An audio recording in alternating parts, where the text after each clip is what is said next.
we've seen gold and silver moving up against other currencies because the dollar is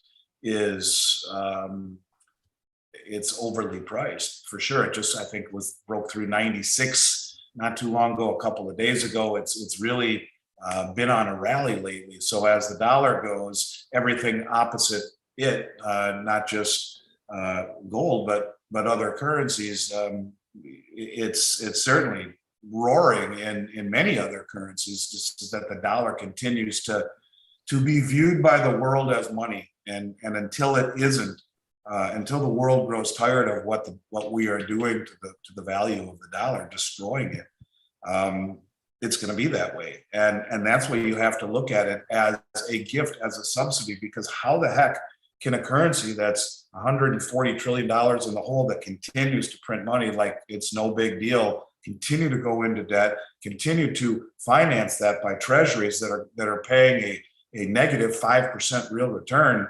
How long can this game continue? And this is why I am convinced you see the biggest money holding down the paper price and accumulating the physical. Because if it was that obvious, what's obvious to me isn't to most people. Most people think I'm a nut job. But if it were that obvious to the public, they'd be crowded out of their trade immediately. They would have no escape hatch. They're using it, the manipulated price, as the ability to run cover to accumulate what is in essence the world's share of gold and silver on a large scale basis.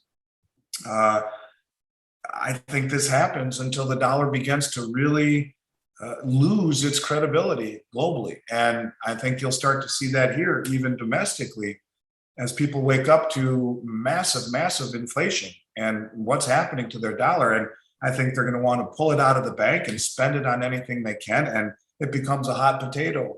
Asset prices continue to go higher. And there are consequences to pay for this. And I think it stems when there is a global awakening that the dollar really isn't money any longer. It's just fiat nonsense that is precipitously losing value year over year. That's what makes silver maybe the most undervalued, best asset class to own on the planet. There are very few things in the world that have duality in demand. And silver has massive duality in demand. It is experiencing a renaissance in demand globally. And of course, with all the new green and digital applications, heck, GM just announced they're going to be fully electric by, I think, 2030. The United States is awash in debt. The dollar is becoming garbage. We have modern monetary theorists knocking on the doorstep. They will not taper. They'll continue to dilute the dollar. And you look at an asset like silver, when all asset classes, because of this behavior, are at all-time highs, trading at under half of its all-time high with massive uses, where the Silver Institute tells us over 1 billion ounces will be demanded, with only 800 million ounces mined. It's undervalued. It's way undervalued in its relationship to gold. It has massive demand in the dual capacity, and it's depleting in nature. What more could you ask for in terms of an investment? To me, I ultimately believe you want to be in gold. I do. And I think the tier one revision with gold, the huge money interests accumulating gold tell me ultimately that's the place to be, but you cannot ignore what silver offers right now. And it is a pathway into getting more gold at a ratio of 75 to 1.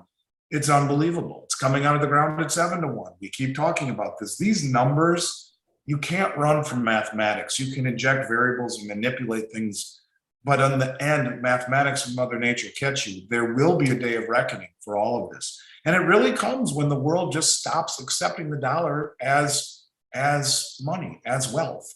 And I think that is happening already by the biggest money. They are using this atmosphere that they create to accumulate gold, to make people question reality.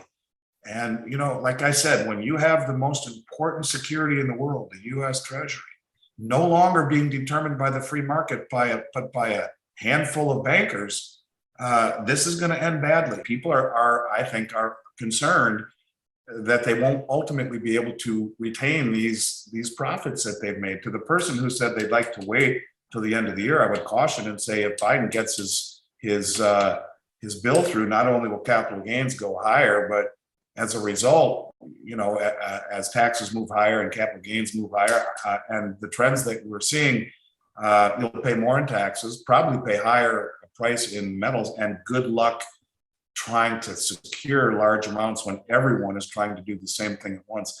And again, I never really have been concerned that it would all just disappear product wise. But I will tell you that the last few days I've been somewhat dejected that it's so difficult to get product and how quickly it disappears. And because I think ultimately it's going to be a real big problem. And I've already run into it where things that clients want to get are 2-3 weeks back ordered. A good portion of our inventory right now is a minimum of 2-3 weeks back ordered into mid-December. There's still some stuff available, but I would say it's probably the poorest inventory that I've seen in 20 months. And I think it's just the very beginning because I don't see it letting up anytime soon. The demand is not just in North America, it's global. And getting product from the mints in the UK, in Australia, South Africa, Austria has never been more difficult. And when we get a large shipment in, it's gone in a day or two. These are things that never happened before. This is why I say what I do. And, I hope I'm wrong, because that will ultimately affect the business that we can do and how efficient it is. But if I had to guess, again, it's going to define this market. Gold has been the forgotten child, so to speak. We're seeing a lot more gold interest with larger purchases, and especially by older folks who don't want to deal with the logistics of silver. But it's much more available. You can see that by the lower premiums that we see in gold right now. A lot of the dealers are choking on it, so to speak. They take large positions in it, and you have what's called the cost of carry, where you have to hold gold for a very long time, and that money just sits on your shelf if no one's buying it. As I've talked about ad nauseum in the past 2 years, 95% of every order we do is silver. And you're talking hundreds of millions of dollars worth of silver purchases. And yes, there's an awful lot of gold, but on a number of transactions basis, not even close to what we're seeing in silver. So gold is still pretty well fairly priced in terms of where it's always been. Like, for example, if you look at the gold eagle, it's pretty much where it's always been over spot. The silver eagle, on the other hand, is 4 times what it normally is, 3-4 times what it normally is. So I think that will happen. I think you will see gold become very difficult to get to. But right now, from a standpoint of availability and premium, it's really not that bad at all. In fact, it's fairly well normal in terms of percentage basis to where it's always been.